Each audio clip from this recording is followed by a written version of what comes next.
Bodhisattva విశ్వరత్న విశ్వజ్ఞుని doctor Babasaheb అంబేద్కర్లకు నా నమస్సులు తెలియజేస్తూ ఈరోజు చీరాల పట్టణంలో మాలల ఆత్మీయ సమ్మేళనానికి ముఖ్య అతిథిగా పిలిచినందుకు ముందుగా ఏపీ మాల మహానాడు రాష్ట్ర కన్వీనర్ టీకా మాణిక్యరావు గారికి జైబీలు తెలియజేస్తూ ఇక్కడ వచ్చిన ప్రజలందరికీ కూడా నమో బుద్ధాయ. మరి నేను ఏలూరులో పనిచేస్తూ ఇక్కడ పిలవటానికి గల ముఖ్య కారణం ఏంటో సోదరులకు తెలియదు, కానీ రాష్ట్ర వ్యాప్తంగా ఈ దేశంలో అణిచివేతకు గురవుతున్న ప్రజలపైన నిత్యము సామాజిక ఉద్యమం మీడియాలో అనేక రచనలతో పాటు ఉద్యమాలు చేస్తూ ఈ సమాజానికి విముక్తిని ప్రసాదించడానికి నా వంతు ప్రయత్నంగా గత 30 సంవత్సరాల నుంచి పనిచేస్తూ ఉన్నాను. ఈరోజు ఈ కార్యక్రమం అనుకున్న వేళకు ప్రారంభమైన అవనప్పటికీ వాతావరణం ఇప్పుడు సహకరించినప్పటికీ మీ అందరూ ఈ చివరి వరకు ఈ సందేశాన్ని వింటారని నేను ఆశిస్తున్నాను. దేశంలో ఓబీసీలలో 3,900 కులాలు ఉన్నాయి. షెడ్యూల్ కులాల్లో 1,664 కులాలు ఉన్నాయి. షెడ్యూల్ ట్రైబ్లో 427 కులాలు ఉన్నాయి. వెరసి 6,000 కులాలుగా ఒకే జాతి ఒకే రక్తానికి చెందిన వారిని ముక్కలుగా విడచేయబట్టి ఒక కులం పైన మరొక కులం ఏహ్యభావం ద్వేషం కలిగేటట్లు కుల వ్యవస్థ ఈ దేశంలో వైదిక మతంతో ప్రారంభించిన కుల వ్యవస్థ ఈ దేశంలో మూల నివాసుల్ని ముక్కలుగా విడగొట్టి పాలితులుగా మార్చడానికి మతం పేరుతో పెత్తనం చేస్తాడు, కులం పేరుతో విడగొట్టి నిరంతరం అణిచివేతకు దుఃఖానికి గురి చేసే ఈ దారుణమైన కుల వ్యవస్థ పైన మహనీయులు బోధిసత్వ డాక్టర్ బాబాసాహెబ్ అంబేద్కర్ అవిరళమైన కృషి చేశాడు. అందుకనే ఈరోజు ఆయన ఒక మార్గదర్శకుడయ్యాడు. ఆయన 1956 డిసెంబర్ 6వ తారీఖున పరినిర్వాణం చెందారు. అప్పటికంటే ఇప్పుడు డాక్టర్ బాబాసాహెబ్ అంబేద్కర్ పాల కులాలకు అత్యంత ప్రమాదకారిగా తయారయ్యాడు. ఎందుకంటే ఆయన వేసిన బీజాలు, ఆయన నాటిన విత్తనాలు ప్రపంచవ్యాప్తంగా అవి విస్తరిల్లాయి. ఆ భావజాలం ప్రజల గుండెల్ని చీల్చుకుంటూ పాలితుల్ని పాలకులుగా చేయాలని ఆయన కోరిక. డాక్టర్ అంబేద్కర్ చివరిసారిగా ఇంటర్వ్యూ ఇస్తున్నప్పుడు వారిని అడిగిన ప్రశ్న, what is your ultimate goal? Doctor Ambedkar గారు అన్నారు, I want to see my people as the rulers of this country. నా ప్రజలని ఈ దేశ పాలకులుగా చూడాలన్నది నా కోరికను. మరి మనం ఆ కోరికని నిలబెట్టడానికి సంఘటితంగా ఉన్నామా, లేక సంక్లిష్టంగా మారామా, లేక అనేక కుల సంఘాలుగా విడిపోయామా? ఈ దేశంలో లెక్కలేని సంఘాలు పుట్టగొడుగుల్లాగా ఎదుగు రావాల్సి వచ్చింది. డాక్టర్ అంబేద్కర్ తను స్వయంగా ఈ దేశాన్ని నడిపించడానికి అనేక సంఘాలను ప్రారంభించారు. అందులో భారతీయ బౌద్ధ మహాసభ, అది ఒక మదర్ ఆర్గనైజేషన్.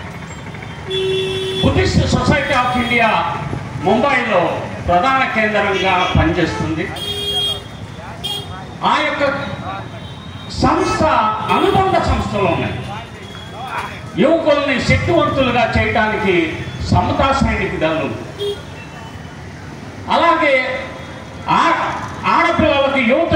తర్బీదు ఇవ్వటానికి మహిళా వింగ్స్ ఏర్పాటు చేశారు. అనేక సంస్థలు పొలిటికల్ పార్టీస్ని పెట్టడం డాక్టర్ అంబేద్కర్ చేశారు. 1936లో ఇండియన్ లేబర్ పార్టీ పెట్టి ఒక అతిపెద్ద ప్రతిపక్షం కింద తయారైతే దానిని కాంగ్రెస్ ఆనాటి కమ్యూనిస్టులు ఏకమయ్యి దాన్ని నిరుపయోగం పడేటట్లు చేయగలిగారు. అయినప్పటికీ బాబాసాహెబ్ ఎప్పుడు వెన్నుచూపరు. అవమానాలని పట్టుకుంటూ తన ప్రజల విముక్తికైన తన సొంత నలుగురు పిల్లల్ని at the age of 3 years 3 సంవత్సరాల లోపలే తన అమూల్యమైన ప్రేమించబడ్డ పిల్లల్ని మన కోసం పోగొట్టుకున్నారు.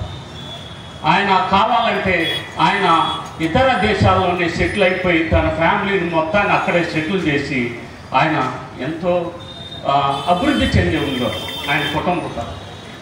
కానీ ఆయన చేసిన కృషి, ఆయన విద్యన బీజాలు ఈరోజు ప్రపంచవ్యాప్తంగా ఎందుకు అన్ని దేశాల్లో అన్ని యూనివర్సిటీస్లో ఆయన పట్ల గౌరవ భావం ఉంటుంటే భారతీయ దేశంలో ఆయన పట్ల ఏకభావం ఎందుకు కలుగుతుంది?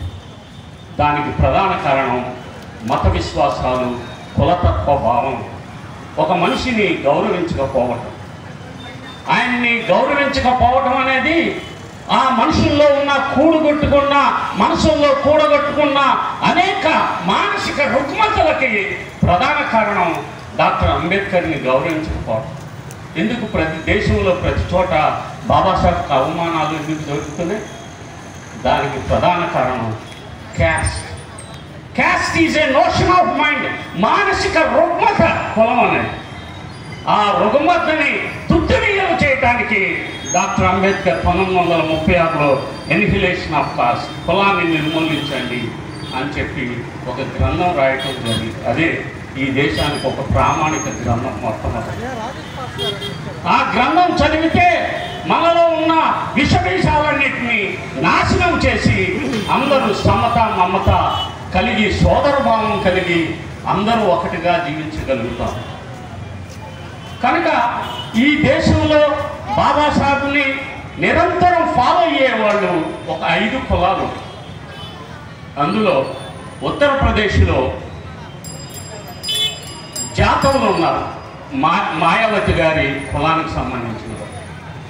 అలాగే మహారాష్ట్రలో మహర్లు ఉన్నారు, ఆంధ్రప్రదేశ్లో మాలలు ఉన్నారు, కర్ణాటకలో హొలియన్లు ఉన్నారు. మల్లికార్జున్ ఖర్గే గారు ఏఐసిసి జాతీయ అధ్యక్షులు, ఆయన ఆ కులానికి సంబంధించిన వారు. అలాగే తమిళనాడులో పరయాలు ఉన్నారు. అనేక మంది టాప్ మోస్ట్ సూపర్ స్టార్స్ హీరోలుగా పరయాలు ఉన్నారు. మరి ఆంధ్రప్రదేశ్లో మనం ఎక్కడ ఉన్నాం? ఒక 5 ప్రామినెంట్ క్యాస్ట్లు ఈ దేశవ్యాప్తంగా ప్రతిఘటన పోరాటాలు చేస్తుంటే మనం ఎక్కడున్నాం? చంపించుకుంటున్నాం, అడుక్కుంటున్నాం, ప్రాధేయపడుతున్నాం. మాకు ఆ పార్టీలో టికెట్లు ఇవ్వండి, ఈ పార్టీలో టికెట్లు ఇవ్వండి అని చెప్పి అడుగుకుంటున్నాం. కానీ ఒక సంఘటిత శక్తిగా ఆ దాడుల్ని తిట్టుకొట్టే స్వభావం మనం అలవర్చుకోలేకపోయింది. ఈ మధ్య కర్ణాటక రాష్ట్రంలో రిపబ్లిక్ డే సందర్భంగా ఒక జడ్జి బాబాసాహెబ్ పటానికి పుష్పమాల వేయటానికి నిరాకరించారు. దాన్ని గ్రహించిన హొలియన్ల ఆధ్వర్యంలో లక్షల మంది వీధుల్లోకి వచ్చి ఒక పెద్ద పోరాటం చేయగలిగారు. దాంతో ఆ ప్రభుత్వం నిర్ణయం తీసుకొని ప్రతి చోట కోర్టుల్లో బాబాసాహెబ్ ఫోటో ఉండాలని చెప్పి నిర్ణయం తీసుకొని ప్రకటన చేసింది. కానీ ఆంధ్రప్రదేశ్లో ఒక చోట అట్రాసిటీ జరిగితే, ఒక పిల్లవాడిని చంపితే మనం అంతా ఎక్కడున్నామంటే మనం మత విశ్వాసాల్లో ఉన్నాం. ఒక ఆదివారం పూట ఇక్కడి నుంచి బాబాసాహెబ్ విగ్రహం నుంచి బయలుదేరి ఒక ఎంఆర్ఓ ఆఫీస్కి ఒక చోట సంఘాలన్నీ 18 పేటలు ఉన్నాయంట. ఈ 18 పేటలో సమిష్టిగా కుటుంబాలతో సహా అక్కడికి ఒక మార్చ్ పాస్ట్ చేస్తే ఎందుకు విప్లవం రాదు? ఎందుకు పాలకులు మన గురించి ఎందుకు పట్టించుకోరు? మనం అడిగే డిమాండ్లను ఎందుకు వాళ్ళు తీర్చలేరు? ఒకసారి ఆలోచించండి. కేవలం ఒక మీటింగ్ పెట్టడం ఉద్దేశం ఏంటంటే ఆ సమాజాన్ని ఆలోచన సమాజంగా చేయడం, thinking thinking itself is the revolution. ఆలోచించడమే ఒక మార్పుకి పునాది వంటిది. ఆ మార్పుని కలుగు చేయటానికే ఈరోజు ఈ సమావేశం. కేవలం భోజనం తినటానికో. ఈరోజు ఇంకా రాలేదు భోజన సమాజ్, మన భోజనం తినే టైంకి వస్తారు మనోళ్ళు. हमारा समाज भोजन समाज नहीं है, बहुजन समाज नहीं है. हमारा समाज भोजन समाज है. భోజనం టైంకి వస్తారు, మీటింగులకు రారు, పెళ్ళిళ్ళకి రారు. పెళ్ళి సమయం అయిపోయిన తర్వాత భోజనం టైంకి వస్తారు. మీటింగులకు రారు, మీటింగ్లో పెట్టే భోజనాలకు మాత్రం వస్తారు. ఈరోజు ముఖ్య అతిథులు ఏం చెప్తున్నారో వాటిని వినడానికి పరిగెత్తుకొని రారు. మన స్త్రీలని, మన కుటుంబాలని తీసుకొని ఆ సమావేశాలకు రారు. ఇదేదో అంటరాని వారి సమావేశంగా చూస్తూ ఉంటారు. మరి భోజనం తినేటప్పుడు కేవలం ఒక 500 మందికి టార్గెట్ పెట్టుకుంటే 1000 మంది వచ్చి తినేస్తాం. ఎందుకు? అన్నం లేకనా? మనకు అన్నం ఉంది, అంతా ఉంది, కానీ వినాలనే ఆసక్తి లేదు.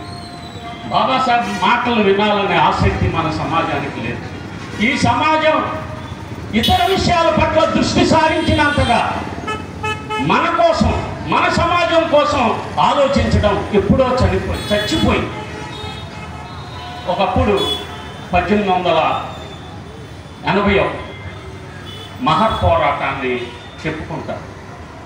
ఆ రోజుల్లో ఈస్ట్ ఇండియా కంపెనీ దేశవ్యాప్తంగా అన్ని సంస్థానాలను ఓడించి ఒకళ్ళని ఓడించలేకపోయింది. ఎవరంటే అది పీష్వా సామ్రాజ్యం. పీష్వా సామ్రాజ్యాన్ని ఓడించడం బ్రిటిష్ వారి వల్ల కాదు. ఎందుకంటే వారి దగ్గర అపారమైన సైనిక బలం ఉంది, అశ్వదళం ఉంది, గజదళం ఉంది, నైపుణ్యత చాలా ఉంది. వాళ్ళని ఓడించడం వాళ్ళ వల్ల కాలేదు. మహారాష్ట్ర పూణే నగరానికి సంబంధించి అప్పుడు వాళ్ళు రేగుల వారి ద్వారా ఒక సమాచారం తెలుసుకున్నారు. పీష్వాలంటే ఎవరికి నచ్చదు ఈ సమాజంలో అంటే అక్కడ మహర్లు ఉన్నారు, యోధులు ఉన్నారు, అందరూ 7 అడుగులు ఎత్తుంటారు. యుద్ధంలో ఎవరినైనా అవలీలగా ఓడించగలరు. వారిని పట్టుకుంటే మీరు ఈజీగా ఈ దేశాన్ని కబళించవచ్చు. వారికి ఆ సమాచారం చేయండి. అప్పుడు బ్రిటిష్ వారు ఈ మహర్ని సోల్జర్స్ని అడిగారు, ఏమయ్యా ఇలాగా ఈ పీష్వా సామ్రాజ్యాన్ని ఓడించాలి, దానికి మీ సహకారం కావాలంటే అక్కడ శిశునాగ్ అని చెప్పి ఒక సైనిక అధికారి ఉంటారు. ఆ సైనిక అధికారి వెళ్ళి ఈశ్వరరాజుని అడుగుతారు, ముందుగా మీరు మాకు రోడ్డు మీద తిరిగే అవకాశం ఇవ్వటం, బట్టలు వేసుకునే అవకాశం ఇవ్వటం, మా మెడకు ముంత ముడ్డికి చీపిరి కట్టుకొని తిరగమంటున్నారు. వీటినన్నిటిని కూడా మీరు తొలగిస్తే మీ పక్షాన మేము బ్రిటిష్ వారితో పోరాటం చేస్తే వాళ్ళు ఏమన్నారంటే, బ్రాహ్మణ రాజులు మేము కుల వ్యవస్థని మేము ఉల్లంఘించలేము, మీరు అంటరాని వారిగా జీవించాలి అని చెప్పి వాళ్ళకి జవాబు చెప్పటం జరిగింది. దానికి శిక్షణకు బయటకు వచ్చేసి మేము రెడీ మీతో కలిసి యుద్ధం చేయడానికి అని చెప్పి వాళ్ళు అప్పుడు మహర్ రెజిమెంట్ అనేది స్టార్ట్ చేశారు. ఈ మహర్ రెజిమెంట్ స్టార్ట్ చేసి శిక్షణ తీసుకొని ఒక 500 మంది యోధులు 27,000 పీష్వా సైన్యాన్ని మట్టి కట్టించి భీమా నది ఒడ్డున పీకలు కోసేశారు. అందులో ఒక 50 మంది మనోళ్ళు కూడా చనిపోయారు. దానికి గుర్తుగా క్వీన్ విక్టోరియా రాణి విజయ్ దివస్ అని ఒక పెద్ద స్తూపాన్ని కట్టి ఆ యొక్క శిలాఫలకం మీద వారి 50 మంది పేర్లు రాయటం జరిగింది. అది అప్పటి రాణి మన వారికి ఇచ్చిన శౌర్యం లేక కర్రసాము అన్నీ కూడా మనకి బాగా వచ్చు. మరి ఎందుకని ప్రతిఘటన చేయకపోతున్నాం? అంతా దేవుడు చూసుకుంటాడే, మన దేవుడు లేదు. మనం కేవలం ప్రార్థన చేసుకుంటే సరిపోద్ది. ఇలాంటి చచ్చు మాటలు, పుచ్చు మాటలు మన శక్తిని నిర్వీర్యం చేసేమా. మనం సామాజిక పోరాటం చేయకుండా ఏది విజయం సాధించదు. ఒక 4 సంవత్సరాల క్రితం సుప్రీంకోర్టు SC/ST అట్రాసిటీ యాక్ట్ చెల్లదని చెప్పి ఒక తీర్పు తెచ్చడం జరిగింది.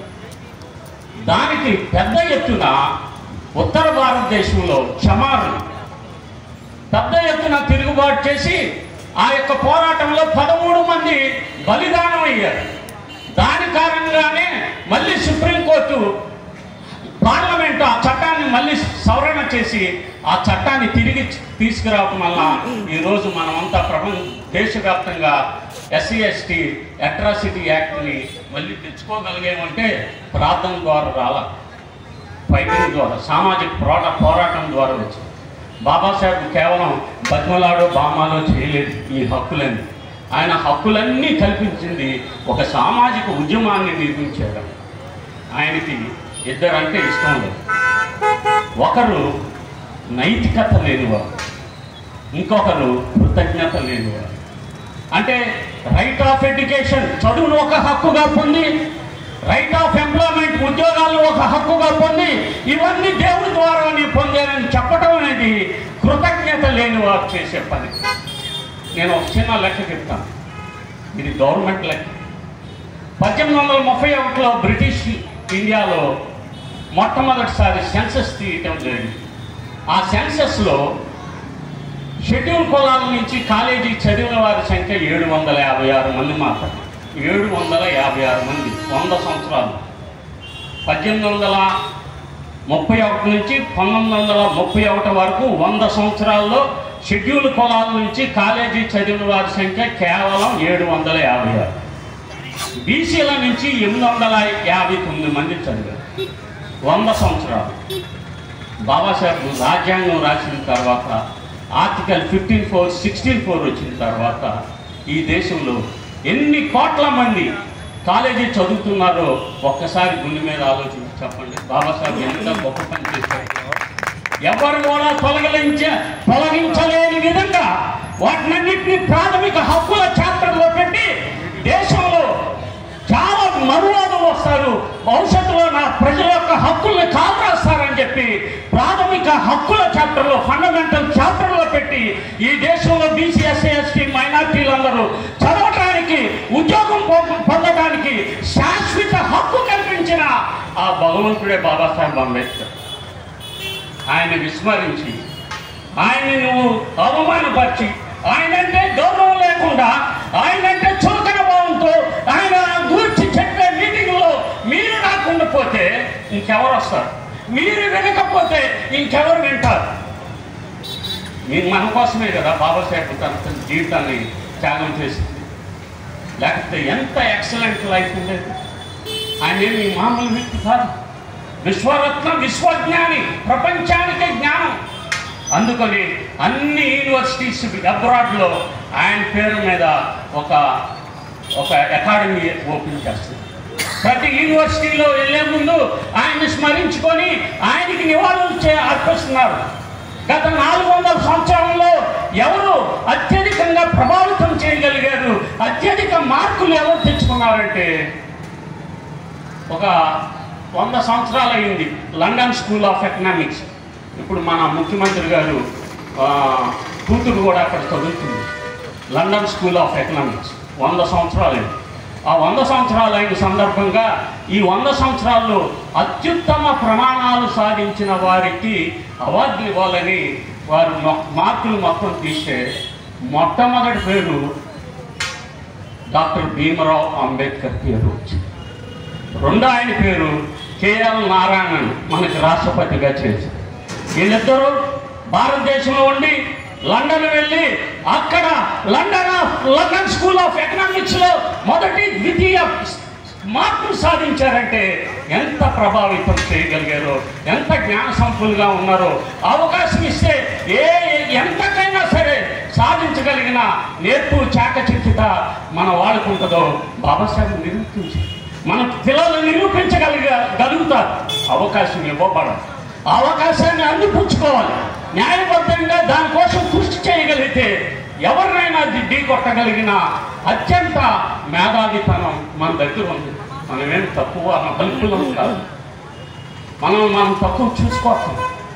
అలాగే కొలంబియా యూనివర్సిటీ ఎంత ఘనంగా బాబాసాహెబ్ని 400 సంవత్సరాలలో ఆయనకు లాగా చదివిన వాళ్ళు, అత్యుత్తమ ప్రమాణాలు సాధించిన వాళ్ళు ఎవరు లేరని చెప్పి ఆ యూనివర్సిటీ డాక్టర్ అంబేద్కర్ మా యూనివర్సిటీలో చదువుకున్నాడు, ఈయనంత గొప్ప వ్యక్తి ఎవరు లేరు. మరి భారతదేశంలో బాబాసాహెబ్కి నీ ఇంట్లో ప్లేస్ ఇచ్చావా? స్థలం ఉందా? నీ ఇంట్లో ఆయన ఫోటో ఉందా? నీ ఇంట్లో నీ సెల్ ఫోన్లో ఆయన వాల్పేపర్ ఉందా? ఆయన్ని నువ్వే విధంగా చూడగలుగుతున్నావు? నీ హృదయంలో ఎలాంటి స్థానం ఇచ్చావు? నీ ఇంట్లో ఎవరు స్థానం ఇచ్చావు? ఎవరు స్థానం ఇస్తారంటే మనవాడు మానవులు చంపిన రెడ్ల ఫోటోలన్నీ మన ఇళ్లలోనే ఉంటాయి పర్మనెంట్గా. మాదిగలు చంపిన కమ్మోళ్ళ ఫోటోలన్నీ మన ఇళ్లలోనే ఉంటాయి. ఇదే కృతజ్ఞత లేకపో ఇళ్లలో కనీసం చెప్పుకోలేరు. అవునండి, నేను ఆయన బిలాంగ్స్ టు మాల కమ్యూనిటీ, నేను ఎందుకు అవమానపడాలి? ఇదేమన్నా చిన్నతలమా? నేను ఎవరిని? ఈ మాల వ్యక్తిని ఎవరు? వేదాల సుదర్శన ఎవడు? బిఫోర్ కామన్ ఎరా 563లో తథాగత గౌతమ బుద్ధుడు తీసుకొచ్చిన సామాజిక మార్పు ద్వారా 325లో చంద్రగుప్త మౌర్య రాజ్యాధికారాన్ని చేపట్టాడు. ఆయన మనవడు సామ్రాట్ అశోక్. ఎక్కడ ఎలా పరిపాలించాడంటే సామ్రాట్ అశోక్ రష్యాలోని కుజకిస్తాన్ నుంచి శ్రీలంక వరకు, ఇటు ఆఫ్ఘనిస్తాన్ నుంచి బర్మా వరకు అఖండ భారత సామ్రాజ్యాన్ని ఏకైక చక్రవర్తి పరిపాలించింది సామ్రాట్ అశోక్. ఆ సామ్రాట్ అశోక్ వారసునే నేను. మీ ముందు ఒంటరిగా ఉండొచ్చు. మా ఇంటి పేరు వాళ్ళు వరంగల్లో 2000 బేతాల కుటుంబాలు ఉన్నాయి. వాళ్ళే కాకతీయ రాజు. ఒకప్పుడు రాజులుగా సామంత రాజులుగా ఉన్నవాళ్ళం ఈరోజు అంటరాని వారిగా ఎలా మార్చబడ్డామో తెలుసుకోవాలి. నీ చరిత్రని నువ్వే తెలుసుకోవాలి. ఎవరికైనా పని ఎవరికైనా రాయడు. నీ చరిత్రని నువ్వు చదువుకోకపోతే ఇంకెవరు చదువుతారు? నీ గురించి, నీ కుటుంబాన్ని గురించి, నీ పూర్వీకుల గురించి, వారి త్యాగ ఫలాల గురించి నువ్వు తెలుసుకోకపోతే ఇంకెవరు తెలుసుకుంటారు? ఆలోచించండి. ఆలోచిస్తే డెఫినెట్గా ఒక సొల్యూషన్ వస్తుంది. ఈరోజు ఆంధ్రప్రదేశ్లో చాలా దౌర్భాగ్యమైన పరిస్థితుల్లో మన యొక్క పరిస్థితులు, సామాజిక అణిచివేత ఉంది. 30 సంక్షేమ స్కీములు పోగొట్టుకుంది. రాజ్యాంగబద్ధమైన బాబాసాహెబ్ ఇచ్చిన మొత్తం రాజ్యాంగ ఫలాలు వదులుకుంది. ఏ ఒక్క ఫలం కూడా మనతో లేదు. ఇది కేవలం ఈ 5 సంవత్సరాల్లో కాదు, అంతకుముందు అనేక సంవత్సరాల నుండి ఈ యొక్క రాజ్యాంగ ఫలాలు మనకు నిరాకరించబడుతున్నాయి. మనకి రాజ్యాంగబద్ధంగా వచ్చిన హక్కులన్నీ రోజు రోజుకి నిర్వీర్యమైపోతున్నాయి. వీటిని బతికించుకోవాల్సిన పరిస్థితి యువత మీద ఉంది. నాలాంటి ముసలోళ్ళ మీద ఏం లేదు. నేను సీనియర్ సిటిజన్ అయిపోయాను, నా వల్ల ఏం కాదు. కానీ నేను ఇప్పుడు మిమ్మల్ని ఆలోచన పరులుగా చేయాలని ఆశిస్తున్నాను. ఈ ఆలోచన ద్వారా మన ఓటు మనం వేసుకొని మన రాజ్యం మనం పరిపాలిస్తే ఎందుకు పరిపాలించలేము? మన సంఖ్య ఏమైనా తక్కువగా ఉందా? అల్పసంఖ్యాకులు 100కు 3% ఉన్న కమ్మలు, 100కి 5% ఉన్న రెడ్లు ఈ రాష్ట్రాన్ని పరిపాలించగలిగింది లేని మనం ఎందుకు పరిపాలించలేము? We are the aboriginals. మనం ఈ దేశ పుత్రులు. We are the sons of the soil. ఈ దేశ భూమి పుత్రులం. We are the original inhabitants of India. మొట్టమొదటి నుంచి ఈ దేశంలో పుట్టిన వాళ్ళం. ఈ గడ్డ నాది, నా మూలం ఇదేను. ఈ దేశ భూమి పుత్రుడిని. నేను కదా పాలకుడు అవ్వాల్సింది. నేను కదా, నా ప్రజలు కదా ఈ దేశాన్ని పరిపాలించగలిగింది. బాబాసాహెబ్ చెప్పాడు, నా ప్రజలు పాలకులు కావాలి. మన లక్ష్యం పాలకులుగా ఉండాలి, కానీ పాలితులుగా ఉండటానికి బాబాసాహెబ్కి ఇష్టం లేదు. మనం పాలితులుగానే ఉండాలనుకుంటే ఆయన అబ్రాడ్లోనే, విదేశాల్లోనే స్థిరపడిపోయి తన జీవితం ఏదో సాధించగలిగారు. ఆయన పెట్టిన సంస్థలకి నేను అంబేద్కర్ గారి కుటుంబంతో కలిసి పనిచేస్తున్నాను. అంబేద్కర్ గారికి ఒకే పిల్లవాడు బతికాడు, ఆయన యశ్వంతరావు అంబేద్కర్. ఆయన 78లో చనిపోయాడు. ఆయనకి 4 పిల్లలు ఉన్నారు. పెద్ద ఆయన పేరు ప్రకాష్ అంబేద్కర్, రెండో ఆయన పేరు భీమరావు యశ్వంత్ అంబేద్కర్, మూడో అమ్మాయి ప్రమాదమైంది. 4వ అబ్బాయి ఆనందరాజ్ అంబేద్కర్. ఈ భీమారావు యశ్వంత్ అంబేద్కర్ ఈ యొక్క బిఎస్ఐ, సమతా సైనిక దళ్, భారతీయ బౌద్ధ మహాసభ, రిపబ్లిక్ పార్టీ ఆఫ్ ఇండియాకి జాతీయ అధ్యక్షులుగా పనిచేస్తున్నారు. నేను ఆంధ్రప్రదేశ్లో ఆయన తరపున పనిచేస్తాను. ఆయన కుటుంబంతో కలిసి పనిచేస్తున్నాను. నేను రాసిన అనేక పుస్తకాలు ఆయనే ఇనాగరేట్ చేశాడు. ఈ మధ్య 2 పుస్తకాలు రాసింది వారితోనే ఇనాగరేట్ చేశాడు. కనుక బాబాసాహెబ్ని ఓన్ చేసుకోవటం అంటే ఆయన ఫోటో పెట్టుకోవటం ఒకటే కాదు. ఆయన రేపు 6న డిసెంబర్ 6న వచ్చేసి దండలు వేయటం కాదు. ఆయన భావజాలాన్ని ప్రజల దగ్గరికి తీసుకెళ్ళాలి. ఆయన భావజాలాన్ని నులుకంట కారణం ప్రతి చోటకి వ్యాప్తి చేయాలి. నువ్వు వ్యాప్తి చేయకపోతే ఈ పని మరొకరు ఎవరు చేయలేరు. అది నీ బాధ్యత, నీ కుటుంబ బాధ్యతే. నీ పిల్లలు ఇంకా సంపూర్ణంగా ఎదగాలంటే నువ్వు తప్పనిసరిగా ఈ దేశ మూల నివాసం అయితే బాబాసాహెబ్ అడుగుజాడల్లో రా. నీ మూలాలు నువ్వు విశ్వసించే దేవుళ్ళో లేవు. నీ మూలాలు ఎవరిలో ఉన్నాయంటే డాక్టర్ బిఆర్ అంబేద్కర్ మూలాల్లో ఉన్నాయి. నీ మూలాలు మహాత్మా జ్యోతిరావు ఫూలాల్లో ఉన్నాయి. నీ మూలాలు తడాగత భగవాన్ బుద్ధుల్లో ఉన్నాయి. Is not a God. Buddha is not a God. ఇప్పటి అంబేద్కర్ ఎలాగో అప్పటి అంబేద్కర్ భగవాన్ బుద్ధుడు. వైదిక వ్యవస్థ మీద పోరాటం చేసి సామాజిక విముక్తిని ప్రసాదించిన గొప్ప సామాజిక పోరాట యోధుడు సిద్ధార్థ గౌతమ బుద్ధుడు. ఆయన్నే బాబాసాహెబ్ అన్నాడు, ఆఫ్టర్ బుద్ధాని కబీర్ పూలే ఇస్ మై గురువు. మొట్టమొదటి గురువు బాబాసాహెబ్కి బుద్ధుడు, 2వ గురువు కబీర్, తర్వాత పూలే. మన మూలాలు ఈయనల్లో ఉన్నాయి. మన మూలాలు ఎక్కడ ఉంటాయంటే మన ముత్తాతల్లో ఉంటాయి. ఆ ముత్తాల మూలాలు ఎక్కడ ఉంటాయంటే అంబేద్కర్లో ఉంటాయి. మన మూలాలు రాముల్లోనూ, కృష్ణుల్లోనూ, యేసుప్రభులోనూ, ఇంకొక దేవుళ్ళు ఉండవు.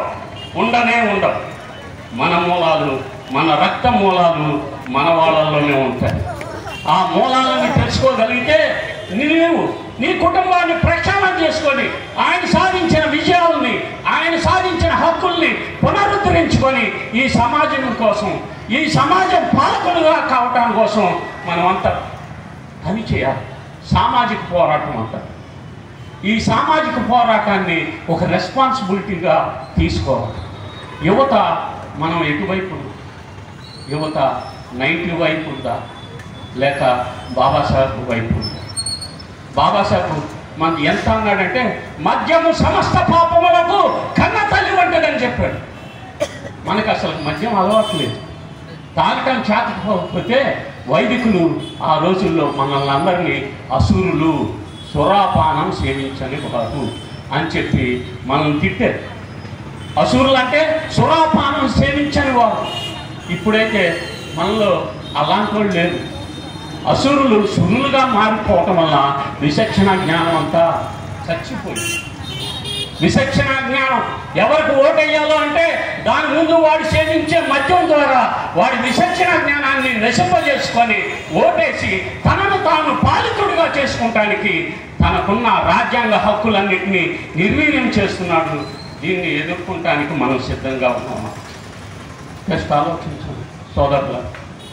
చాలామంది వచ్చారు.